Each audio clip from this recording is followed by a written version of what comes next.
Assalamualaikum warahmatullahi wabarakatuh. Innal hamdalillahi nahmaduhu wa nasta'inuhu wa nastaghfiruh wa na'udzu billahi min syururi anfusina wa min sayyiati a'malina. May yahdihillahu fala mudilla lahu wa may yudlil fala hadiyalah. Asyhadu an la ilaha illallah wahdahu la syarikalah wa asyhadu anna Muhammadan abduhu wa rasuluh. Allahumma shalli ala Muhammadin wa ala alihi wa sahbihi wa mawalah. Amma ba'd. Faqala ta'ala wa zakkir fa inna zikra tanfa'ul mu'minin wa ma khalaqtul jinna wal insa illa liya'budun. Wa qala qul in kuntum tuhibbunallaha fattabi'uni yuhibbukumullahu wa yaghfir lakum dzunubakum wallahu ghafurur rahim. Wa qala wa ma atakumur rasulu fakhuzuhu wa ma nahakum anhu fantahu. Wa qala wa may yuti'illaha wa rasulahu faqad faza fawzan 'azima. Wa qala Rasulullah sallallahu alaihi wasallam taraktu fikum amrayn in tamassaktum bihima lam tadillu abada, kitab Allah wa sunnata rasulih. Wa qala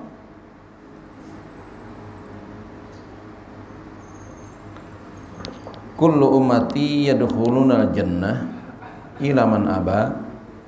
Qila wa may yaba ya Rasulullah? Qala man ata'ani dakhala jannah wa man 'asani faqad aba. Al-mukarramun, para tokoh agama, tokoh masyarakat, pengurus musalla, pengelola majelis, bapak-bapak, saudara-saudara sekalian yang kami muliakan dan semuanya dirahmati Allah Subhanahu wa taala. Alhamdulillah, kita sangat bersyukur kepada Allah Subhanahu wa taala. Allah berikan kepada kita karunia nikmat. Nikmat yang banyak, nikmat yang besar, nikmat yang luas telah diberikan kepada kita. Banyak. Wa in ta'uddu ni'matallahi la tuhsuha. Nikmat yang tak terhitung jumlahnya, tidak mampu kita menghitungnya. Luas, seluas bumi ini Allah karunia nikmat kepada kita. Ada kalanya nikmat itu kita datangi, saudara-saudara, kawan-kawan kita yang berumrah, yang mengadakan perjalanan misi dakwah, misi ibadah, atau misi bisnis usaha untuk keluarga, bergerak ke penjuru alam menjemput nikmat Allah.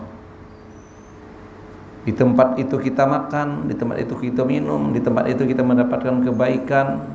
Betapa luasnya nikmat Allah tersebar di penjuru muka bumi. Dan ada kalanya nikmat itu datang kepada kita. Ada saudara kita, ada kawan kita sehabis umrah bawa korma, bawa zam-zam, bawa coklat, bawa kacang, bawa apa? Dari mana ini? Dari Mekah, dari Madinah, dari Jakarta, dari mana-mana datang ke kita.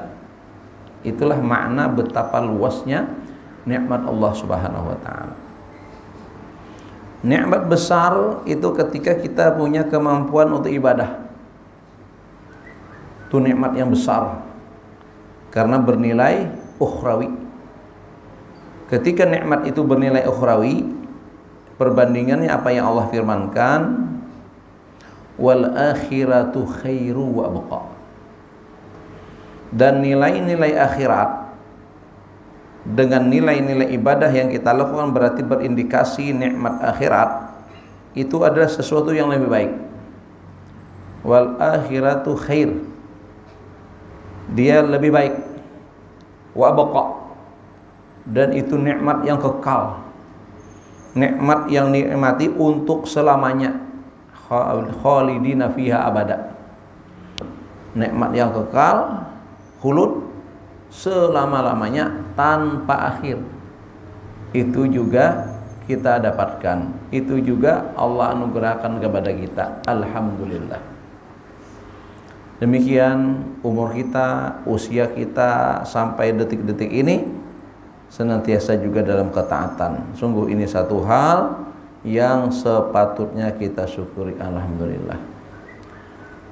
Di antara wujud syukur yang kita sampaikan adalah keberadaan kita di sini, memfungsikan waktu, memfungsikan umur, memfungsikan hal keadaan kita kepada sesuatu yang disukai Allah, disenangi Allah, yang mendatangkan ridha Allah Subhanahu wa taala. Maka kesempatan yang mulia ini mari kita gunakan untuk saling ingat mengingatkan.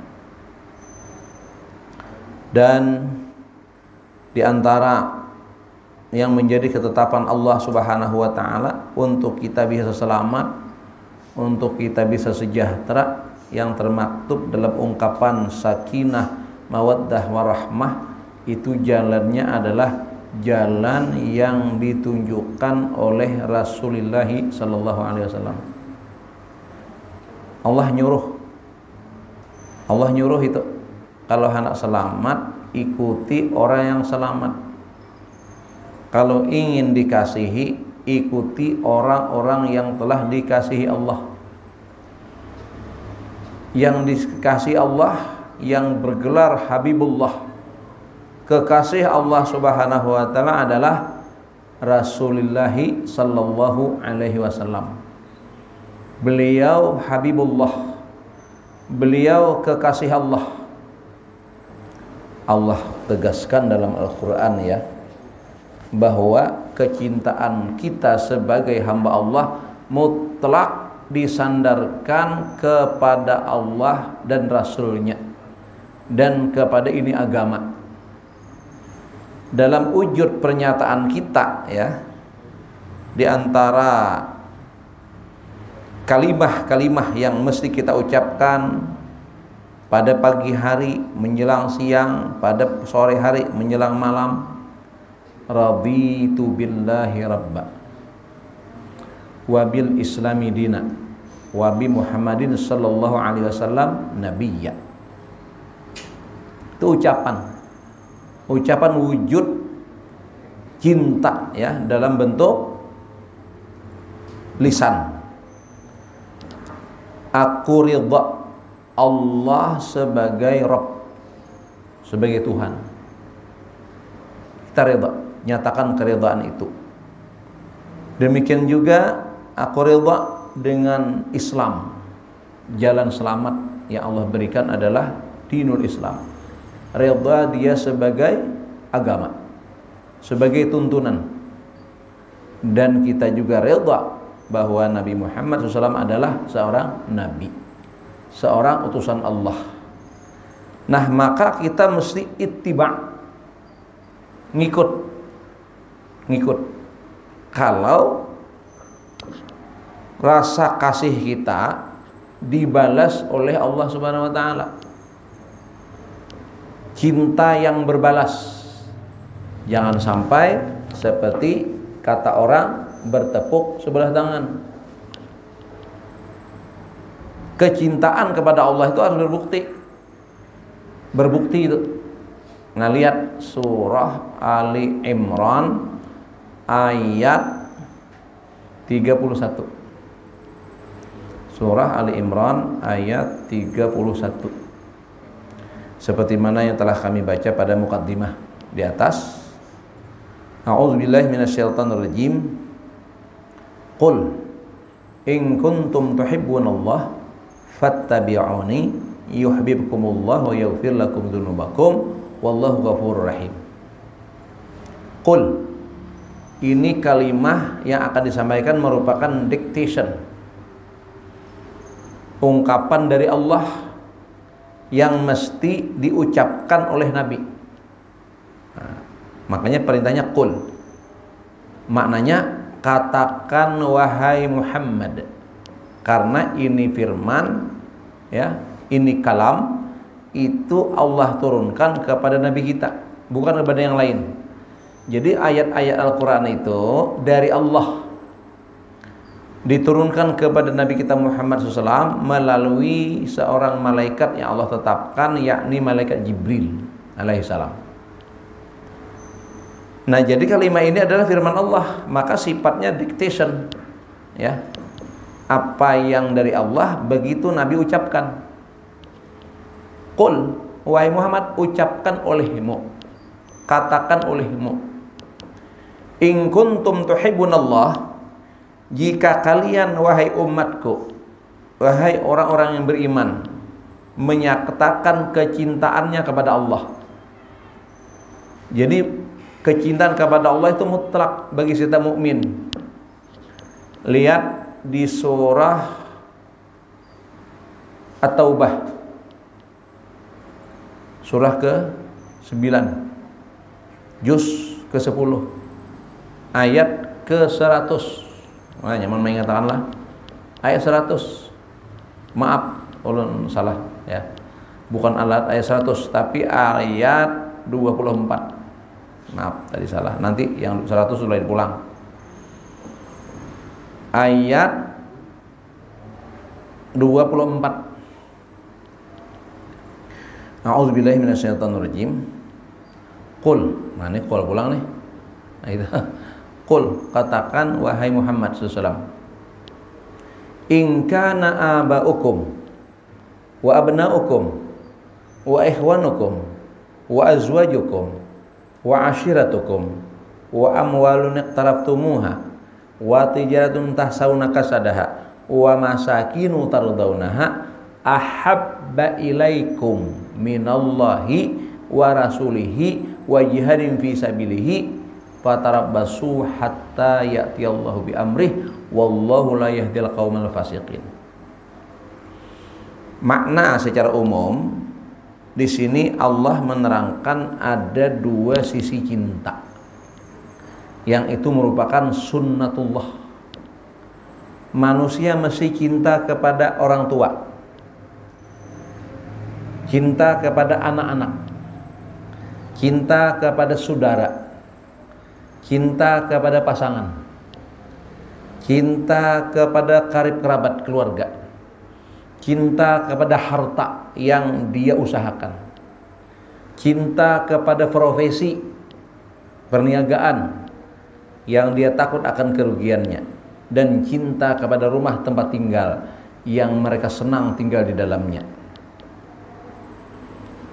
Namun kecintaan kepada yang delapan itu oleh Allah jangan sampai melebihi. Jadi kadarnya harus di bawah.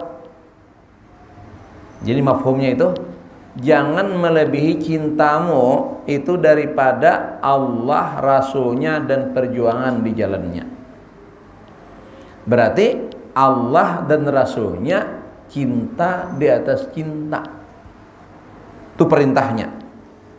Lalu atas perintah ini kita taat, sami'na wa ata'na. Oke. Kita berupaya dan berusaha dan menyatakan bahwa Allah yang kita cintai. Allah yang kita cintai. Lalu Allah minta syarat.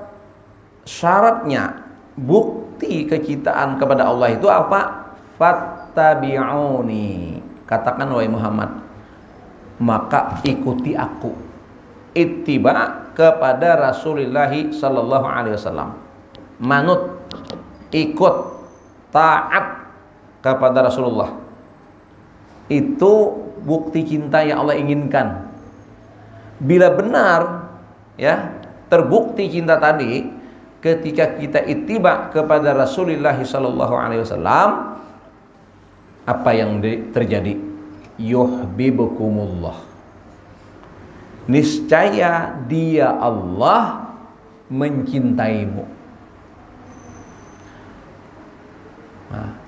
niscaya Allah mencintaimu. Orang-orang yang dinyatakan sebagai yang dicintai Allah berarti dia kekasih Allah.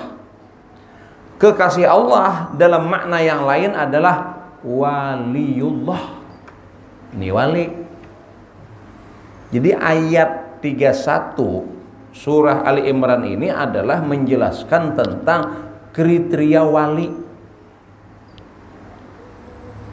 Ini kita lihat, ini standarnya. Lihat orang itu bujur wali kada? Lihat ittiba kepada Rasul kada? Dalam makna yang lain itu ihya sunnah. Ini orang ini tegak atas sunnah kada? Sunnah dalam ibadah namanya sunanul huda.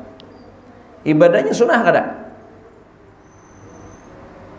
Misalnya yang disebut sunanul huda itu adalah sholat. Sholat itu ibadah. Ada syarat rukunnya. Bila terpenuhi syarat rukun berarti sah. Allah terima. Apa syaratnya misalnya? Bersuci, berwudu, suci dari hadas. La yaqbalullahu salata ahadikum idza ahdasa hatta yatawadda. Berarti wudu syarat sah. Allah tidak menerima salat di antara kamu kalau dia berhadas hingga dia berwudu. Wudu syarat sah salat. Ditegaskan dalam Al-Qur'an surah Al-Maidah 6 ayat 6. Ya ayyuhallazina amanu idza qumtum ila shalah faghsilu wujuhakum wa aydiyakum ilal marafiq. Sampai siku wamsahu biru'usakum wa arjulakum ilal ka'bain. Terpenuhi sah. Tetapi seorang yang ittiba kepada Rasul, yang ihya sunnah, bukan saja memenuhi syarat rukun sebagai syarat keabsahan salat, bagaimana dia melihat tuntunan praktek sunnanul huda dalam perkara salat. Lihat orangnya bujur kada sudah? Apa kriteria sunnanul huda, sunnah Nabi yang petunjuk daripada ibadah salat? Itu kada masuk dalam syarat rukun. Syaratnya berwudu dalam waktu yang ditetapkan, kada boleh di luar waktu. Sebelum atau sesudahnya itu kada boleh, harus dalam waktu. Nutup aurat, tertutup aurat. Itu kan menghadap kiblat. Itu syarat. Ada di luar syarat, di luar rukun yang dituntut membuktikan orang ittiba ala sunnati Rasul. Apa sunnahnya terhadap waktu? Afdalus sholati fi awalil waqtiha.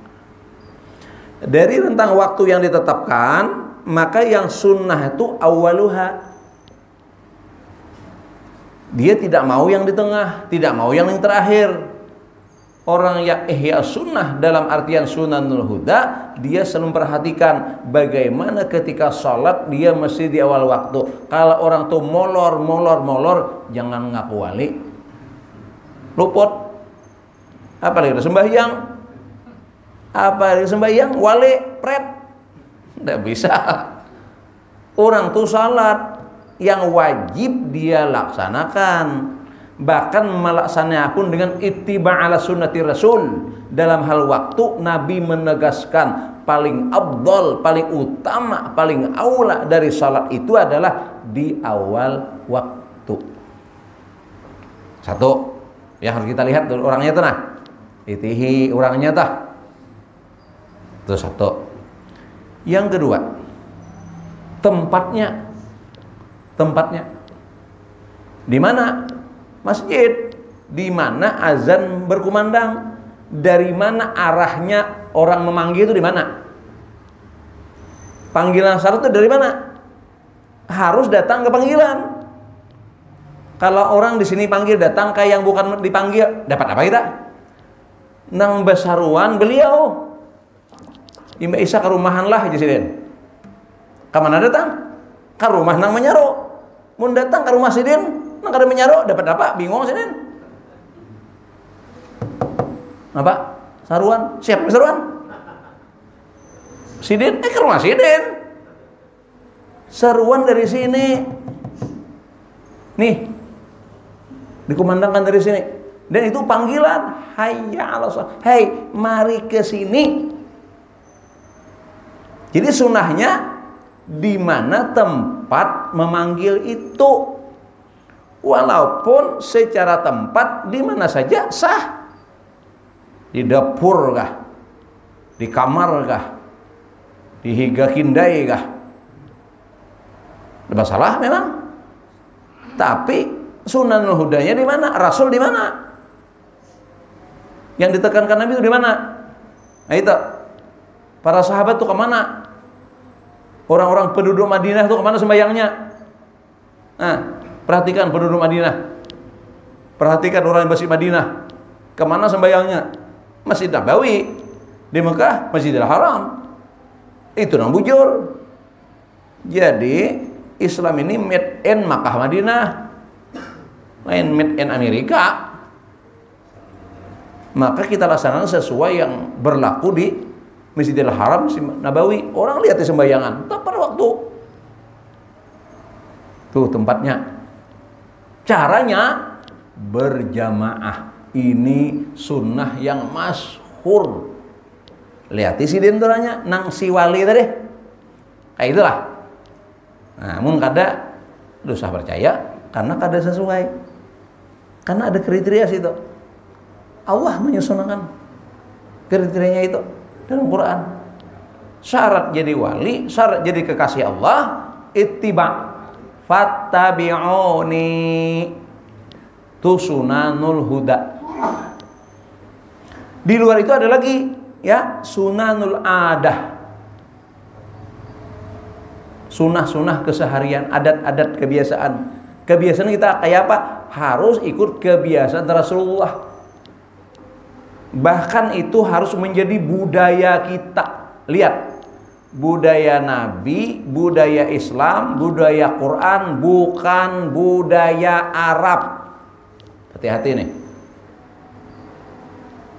Hari ini orang banyak syariat Islam itu disebut budaya Arab. Jilbab budaya Arab, gamis budaya Arab, jenggot budaya Arab. Itu orang kadang ngerti. Kita telusuri.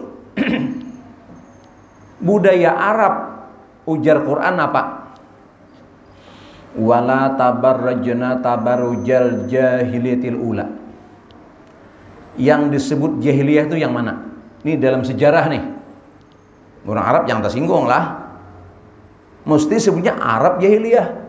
Arab sebelum Nabi. Tuh kan? Maaf, yang tersinggung orang Arab. Bila sebutan jahiliyah mesti sandarnya Arab. Arab jahiliyah yang Nabi turun di situ. Kayak apa mereka? Tabarruj. Jadi budaya Arab jahiliyah itu adalah tabarruj. Apa tabarruj? Babuka oven cup. Itu aslinya di Arab itu ada tari perut. Itu budaya Arab. Kadada di Indonesia tari perut. Karena bukan budaya Indonesia. Budaya Indonesia ini apa? Kuda gepang. Nah, itu. Budaya Arab itu tari perut. Kayak apa tari perut? Lihat di situ satu rumahnya tahu aja tah. Itu budaya Arab. Datang Islam. Jangan kayak itu jadi Islam. Ganti budaya mereka dengan bertutup. Kepala ditutup dengan khimar, tubuh ditutup dengan jalabib, jilbab. Ada di Quran. Budayakan. Nah, yang berbudaya seperti itu tuh budaya Quran, budaya syar'i. Budaya Indonesia kayak apa? Budaya Indonesia tergantung sukunya. Secara umum ada di Indonesia budaya kebaya. Kebaya syar'i enggak? Kebaya itu syar'i enggak? Kentat, terang, tilai. baju tilai transparan. Kalau transparan bukan jilbab, kalau ketat bukan jilbab. Jilbab jelas dalam tafsir penjelasannya, baju kurung yang longgar menutup seluruh tubuh wanita. Jelas ketika kita berpakaian seperti itu, itulah budaya Islam. Budaya Nabi berpakaian hendaklah mengikuti petunjuk Rasulullah berdasarkan Al-Quran. Alhamdulillah berkembang sekarang budaya dalam pakaian muslimah. Jangan lagi dirubah-rubah. Pas sudah itu. Ini dikekembangi pulang. Jilbab gaul lah. Nah itu. Jilbab sakaratul maut lah. Itu oleh Dasar Latif. Nang beli lilit itu kayak mumi itu tuh jilbab sakaratul maut namanya aja sini. Hah? Tuh ada Islami lagi itu berubah sudah fungsinya. Sementara budaya Islam itu dalam menutupi perempuan supaya jangan diganggu oleh mata-mata liar yang jahat. Lalu ditutupi mereka, lalu orang kada tertarik. Mun maulah itu tertarik karena apa juga gunanya? Yang tertarik, yang berhak untuk dia itu hanya yang halal bagi mereka, suami mereka. Kalau orang lain yang ada halal, jangan tutupi, pelihara. Ya baik itu. Nah, kembali tadi, ada kebiasaan hari-hari kita gimana? Hendaklah ngikuti Rasulullah. Budaya dalam hal berpakaian, budaya dalam hal berjalan, itu ada kebiasaan. Kayak apa adab makan, kayak apa adab minum, kayak apa adab ke pasar, ada dalam hal zikir-zikir doanya, ada sikap dan perilakunya. Nah, kalau ke tempat-tempat seperti itu kita disunahkan untuk cepat-cepat, jangan tapi berlarut di situ. Ada 2 tempat yang kita kalau sudah tuntas cepat-cepat selesaikan, di WC lalu ke pasar. Yang di WC itu guring-guring di WC. Sambil berwiaan di WC, nggak boleh. Nah itu ada orang berwiaan di WC itu berarti itu ada istilah indikasi selingkuh itu. Bahapian di WC, bapak berlindung dari bini. Itu salah satu patut dicurigai itu. Kalau bapak-bapak nih lah di WC dijawab saja berwiaan di dalam tuh bahaya itu. Hah? HP-nya diampai-ampai sini nah, mau masuk mobil di awak terus. Ada mau tak pisah. Nah ini bahaya tuh, itu indikator katanya wallahu alam. Nah itu sunanul adat, adat-adat kebiasaan kita tuh hendaklah kita ittiba ala sunnati Rasul sallallahu alaihi wasallam. Bahkan dalam pola fikir namanya sarirah. Hendaklah budaya berpikir kayak Rasulullah. Apa budaya berpikir Rasulullah itu? Sunnahnya tuh kayak apa? Kayak apa hidup kita ini bermanfaat untuk orang lain. Khairun nas anfa'hum linnas. Gimana kita ini bisa bermanfaat untuk orang lain dan tidak menyusahkan orang lain. Itu Nabi. Jadi orang lain jangan susah gara-gara kita, justru orang lain tuh bisa mengambil manfaat dari kehidupan kita. Manfaat pikiran kita, manfaat tenaga kita, manfaat harta kita, gimana bermanfaat ke orang lain. Itu pola pikirnya supaya kita termasuk min ahlil khair, khairun nas. Nabi itu berpikir kayak apa seluruh manusia ini masuk surga. Kayak apa seluruh manusia ini mengenal Allah. Kayak apa semua manusia ini menyembah Allah. Supaya semua manusia masuk surga. Kada susah di neraka. Itu pikir Nabi. Makanya beliau mujahadah siang malam mengajak umat supaya selamat, walaupun beliau sendiri terancam, dibully macam-macam, tapi beliau tetap kerja gimana umat ini selamat. Itu pikir Nabi. Nah wujudnya dalam kehidupan kita hari kayak apa? Tadi mengambil manfaat. Misalnya kita punya rumah di komplek di gang tenah. Nah maka kalau malam itu lampu nang tarang itu nang di palatar, lampu di kamar tuh biar yang merem atau yang pajah kata bapak Di kamar itu kalau kita sudah guring, banyala atau pajah tetap kadap. Apa jam? Mau di jalan perlu tarang, orang perlu lewat. Dengan tarang itu orang mengambil manfaat. Itu namanya sedekah kada kerasaan. Jangan tak paling di kamar saling nyarakan, di palatari mati. Kenapa makan mati? Menyamani orang. Hai, locok. Berarti pikirnya ada sunnah. Indah menyamani orang. Innalillah. Justru kita tuh kayak apa? Orang nyaman. Ada lubang di muka rumah kita. Apa? Bermodal setengah pickup. Amal jariah. Kayak nama hadang proyek aja. Apabila proyek siapa? Nang jelas seorang sakit hari-hari dicak di situ. Kita uruk, kita nyaman, orang lewat nyaman. Saat amal jariah, setiap yang lewat kita dapat pahala. Jangan mahadang proyek, apabila proyek kita ada dapat pahala. Itu pikirnya. Itu pikir kita kayak itu, tuh pikir sunnah ngarannya. Ittiba dalam hal pemikiran. Kayak apa maulah orang nyaman, kita mengambil manfaat supaya kita ini bermanfaat, harta kita ini bermanfaat, membuat orang nyaman. Ampun maaf kalau kita komplek rapat-rapat, mohon maaf lah. Aduh siapa pagar, kasihan mobil ambulan undur burit keluar. Gara-gara karena kau maling masing-masing. Hah? Muka kompleks sana ya bertutup. Di kita rusak. Nyaman orang berpaling karena tetangga acara tempat parkir nyaman. Kira-kira kayak itu. Supaya berpikirnya bermanfaat ini ada noh. Ada orang memaling menceling mata. Apanya? Bagus. Manfaatkan. Orang memaling kadang-kadang dapat pahala kita. Hati-hati karena tihang lah. Siapa orang yang kada hakon tihang? Mobil orang lingsak. Harus dikhawatirkan. Bantu mundur. Pian nak mana parkir sini kata Bapak. Untuk sebentar kada Bapak. Kayaknya ada Pak mobil kami hendak parkir juga, tapi ini untuk sebentar kada Bapak. Silahkan.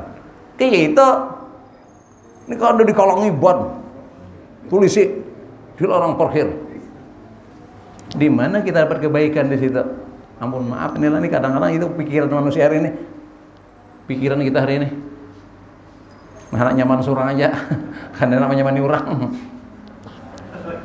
Ambulan mengambil pasien kau jongkang sana. Kada mau maling, mau undur burit nah. Kenapa semuaan lu pagar? Tuh kalau sebutnya konflik yang tertutup areanya kan dibuka aja. Yang di dalam tuh bagus, terbuka nyaman, kekanakan mainan, apa kan bermanfaat. Lain kita pinggir jalan sana yang memang ada aman. Ayo aja dipagari. Ini kalau kisahnya dalam komplek itu kira-kira tuh ini kita belajar pola pikir yang sunnah gitu nah. Supaya apa yang ada pada kita bermanfaat. Halaman bisa bermanfaat gerakan orang lain. Tanaman, tanami buka rumah tuh. Jangan pindah gersang. Tanami sarai. Tanami lombok. Tanami pandan, tanami, umumkan ke komplek. Siapa hendak sarai ambil, halal. Kan orang merunggut semuaan juga kalau sabatang orang ambil tanah untuk menambah kenikmatan sayur orang jadi pahala kita. Pandan, gak semahrumi masakan nah. Apotek aja. Nang ambil juga berpikir-pikir jangan nang berunggut nang sampai mati di orang. Seimbang sewajarnya. Nah itu lombok, nah ambil aja. Aduh usah dihargai, pas apa nih untuk dihargai orang ya 500 rupiah 2 biji apa aja 500 bisa nang apa 2 biji mengambil manfaat dengan orang kita khairun nas. Fungsikan halaman kita kada bisa ditanam pakai pot. Nah manfaatkan ulas luar biasa itu tuh pot. Nah, dijaga supaya tidak mengganggu. Jadi harus diperhatikan tuh kalau di muka rumah tuh jangan sampai kotorannya mengganggu orang lain, baunya. Jadi harus bisa juga kita. Jadi jangan sampai kita mau ngolah orang kada nyaman. Jadi kalau kita mau ya harus diatur. Bukan yang apa kurungannya itu bisa angkat, jangan berpasak. Apa istilahnya itu kalau digeser-geser dah. Nah, dipindah kayaknya kan portable. Nah, portable. kurungan ayam portable, pot bunga portable, akhirnya digeser, nyaman kan? Wah ini teknologi sayur nih, tanaman nih modern, wah ini paralon aja bisa tumbuh sayur mayur, wah luar biasa. Hidroponik, tanam hijaunya bagus, nah beri tetangga, bagi terus dijual, besar manfaatnya, pahala nang karasaan itu, nah bagi-bagi, wah bagus. Yang tetangga sebelah lain pula, subhanallah. Itu namanya fikir. Itu itiba atas fikir Nabi, supaya hidup kita bermanfaat. Jangan bikin orang lain susah. Nah, jangan bikin orang lain susah. Itu paling tidak tetangga. Sistem bertetangga, karena bertetangga itu termasuk ada indikator iman lah. Man kana yu'minu billah wal yaumil akhir falyukrim jarahu. Nah, siapa yang mengaku beriman kepada Allah dan hari akhir, hendaklah dia memuliakan tetangganya, saling menghormati, saling menghargai. Jangan bagi jahatan bertetangga tuh. Nah, luar biasa.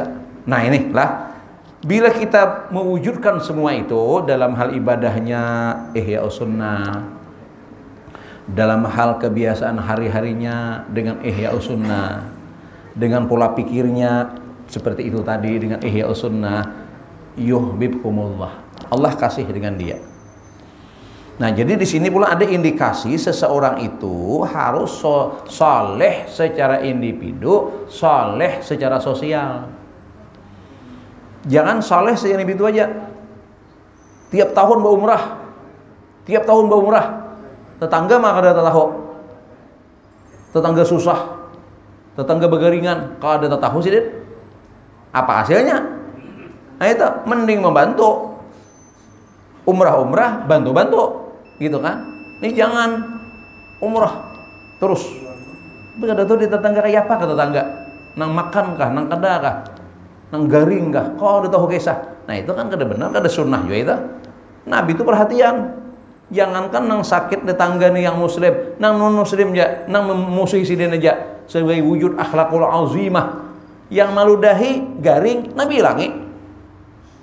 Itu namanya akhlakul azimah, membalas orang jahat dengan kebaikan. Itu Nabi jangan kawan itu. Mun kita ngalih, kita paling akhlakul mahmudah, yang terpuji lah, membalas kebaikan orang dengan kebaikan. Wajar ini membalas orang jahat dengan baik, masya Allah. Itu Nabi seperti itu digambarkan. Kada usahlah menuruti yang terlalu maksimal kayak itu. Hanya nang baik-baik aja lah kita kayak itu. Nah, seberataan masing-masing kita saling berbuat baik-baik begitu. Itu ya sunnah namanya. Nah, ini harus kita wujudkan dalam kehidupan hari-hari.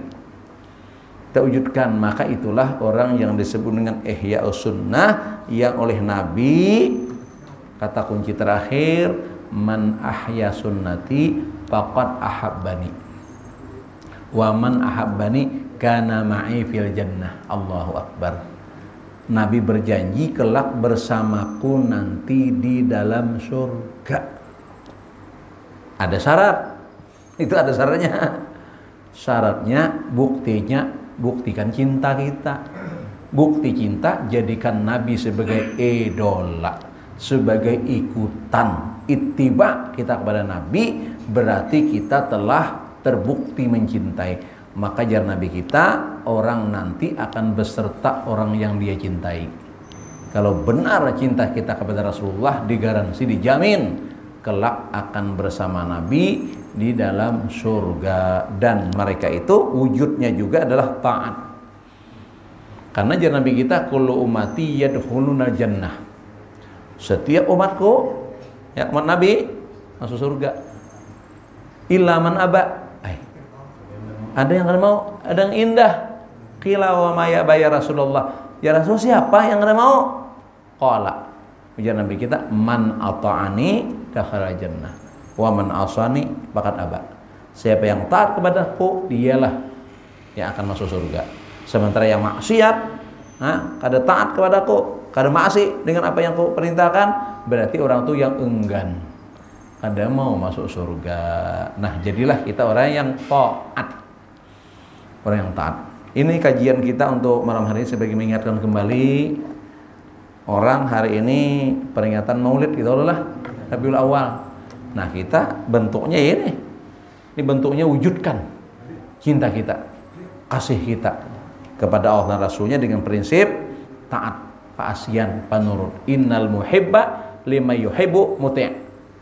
Sesungguhnya seorang yang menyintai kepada yang dicintai, dia taat, dia paasian. Subhanakallahumma wa bihamdika asyhadu an la ilaha illa anta astaghfiruka wa atubu ilaik. Assalamualaikum warahmatullahi wabarakatuh.